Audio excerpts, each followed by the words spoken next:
Hi, I'm Robbin Yelverton and I'm here on behalf of Flower Shop Network. Today we're going to talk about how to place an order for flowers and get what you're ordering. It seems that a lot of times, as the phrase goes, things get lost in translation. To give you an example, there are three words that people use all the time when they call up a flower shop to place an order. And that is flowers, bouquet, and arrangement. It's funny how they use those three words, and in a lot of cases they think they're saying the same thing.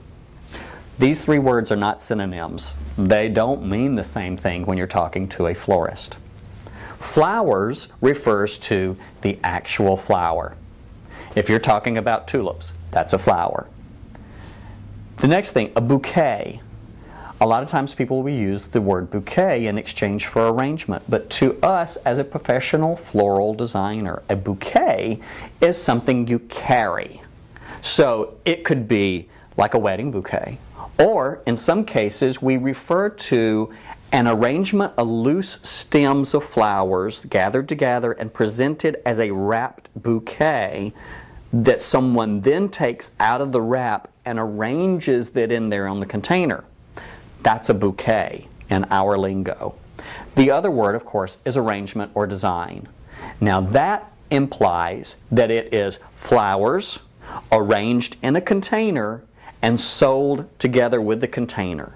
So in most cases, when people call to order flowers, they're really calling to order an arrangement. So be clear. The thing about ordering flowers, it's sort of like playing the game of 20 questions. You have to provide enough information that the person taking the order understands what you're saying and then is able to transfer that information to the designer to make sure that it gets created the way you wanted, and then it gets delivered to the person that it's supposed to go to correctly. Now, there's a couple of different ways that you can do that. You can go online and find photos of things you like, print it off and bring it into the flower shop. Or, in some cases, flower shops will have what's called a selection guide, which is basically a very large book of photos of arrangements.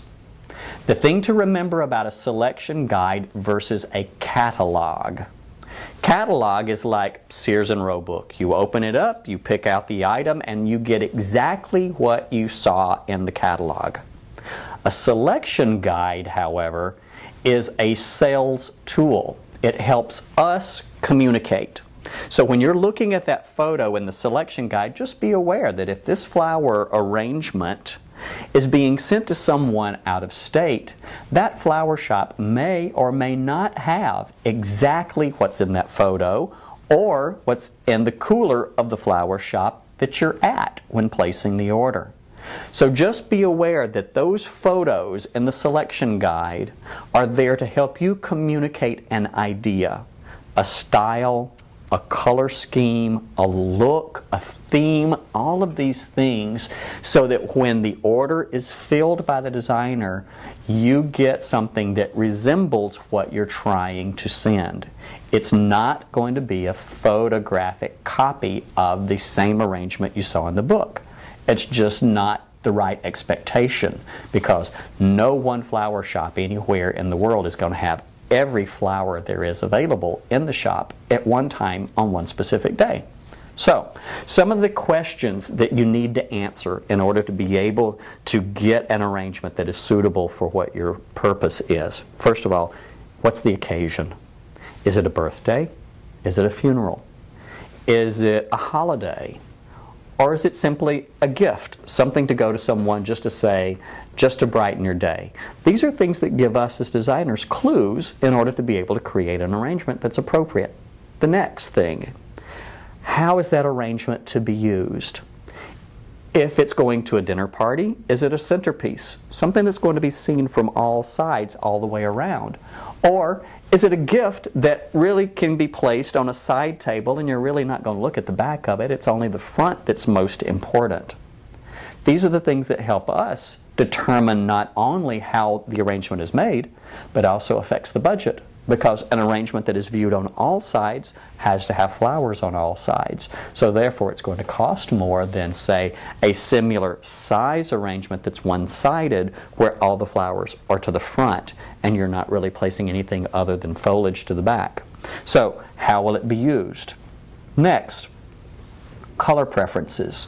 Now, color does not generally affect the price of an arrangement except for generally one holiday, and that's Valentine's.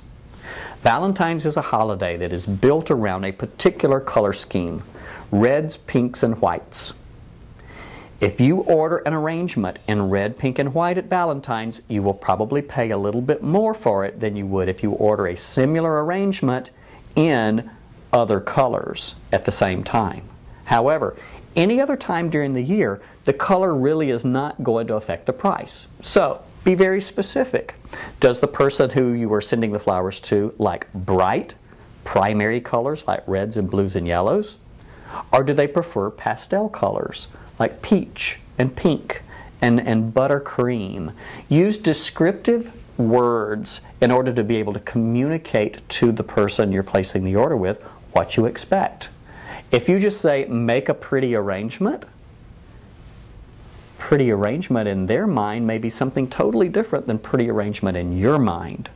And you're setting yourself up for the possibility of disappointment because one person's perception of a pretty arrangement is totally different from another person's perception of a pretty arrangement. So be very specific in color. The next thing, let the designer know whether the person you're sending it to is a very traditional person or someone who's more creative and artistic.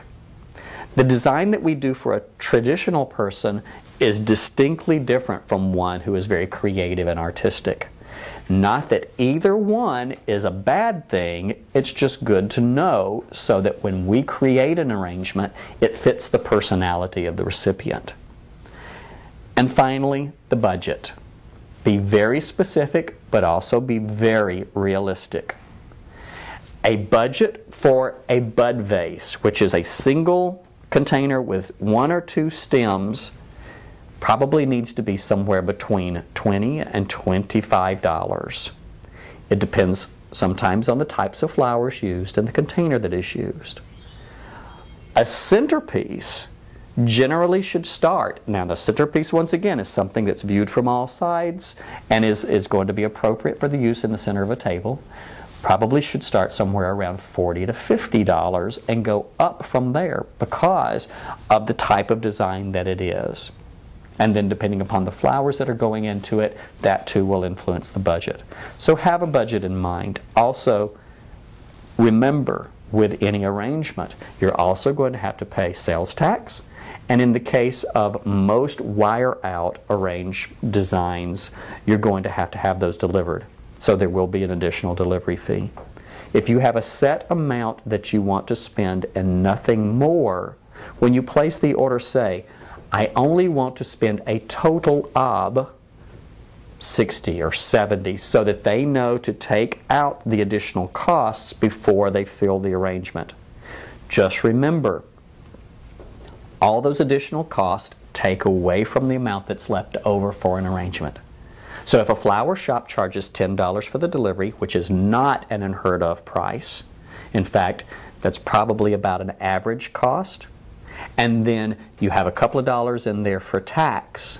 If you're spending $50, you're going to get an arrangement that is less than, say, $38 in value. So just remember, the budget needs to be very, very specific and very clear. So once again, to go back over everything, good, clear communication. Make sure the words that you use are giving the right meaning to the person you're talking to. Know the occasion, how it will be used, your color preferences, whether they're traditional or artistic, and then a budget to stay within. That should give anyone enough information to be able to create an arrangement that is beautiful, suitable, and appropriate for what you're sending. Once again, my name is Robbin Yelverton, and I'm here on behalf of Flower Shop Network.